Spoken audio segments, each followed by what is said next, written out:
My mother-in-law said, so what do you want to go there for? You have everything over here. And I said, no, Mom, I've had it easy all my life. I want to go and do something.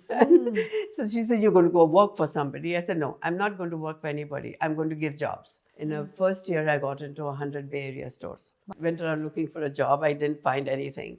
And then my sister said, in the meantime, you can do alterations if you like. And I looked at her face and said, really? I can't even imagine what your mother-in-law would have said to that. I then moved out. I said, this is not what I'm going to do for the If I have to work so hard, I'm getting up in the morning, getting to work at 7 o'clock, sending out these trucks, and then we come home at night at 11. I said, I'd rather work for myself. And so we started looking around for a business. You realized after the earthquake that it wasn't for you. What made you sell that deli, and how did you decide to move on to your now business, Sukhi Foods? When we had the Loma Prieta earthquake and, businesses just moved out of Oakland, then there was nothing we could do to survive there because there was no business on the weekends, as there was no business in the evenings. Business went down. Overnight, we lost $700 a day. So when we finally got rid of the deli, crime had grown tremendously. And one Christmas Eve, a guy walked in and said, give me all your money. So, and I had my friend who was a disabled person sitting there. She had come to pick up some food. And he held the gun to her head. It is not worth my life.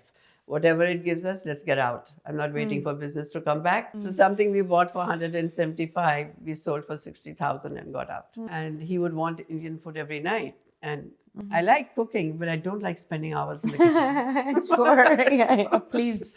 So I used to make these masalas up and keep them in the fridge. Half an hour before he came back from work, I would put 3 pots on, and one rice, one dal, and one chicken, and food used to be ready on the table by the time he came back.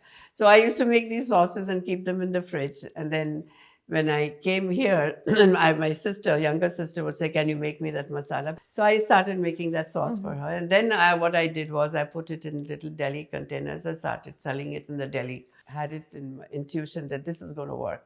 I need to do the sauces. So Surinder said, who's going to buy your masalas? I said, I got to give it 2 years of my life. If it doesn't work, I'll quit. My sister took food cooked with it to her hospital one day. And one of the ladies said, oh, this is wonderful. I wish I could cook like this for my husband. He loves Indian food. So she took it home, cooked it for him. And he said, tell this woman to bring it to me. I'll sell it for her. You've built this business from scratch, with no strategic direction, no outside investment. You've scaled it to 50 products, 7,000 stores or plus, 50 plus, $1 million in revenue. What do you see for yourself in the future?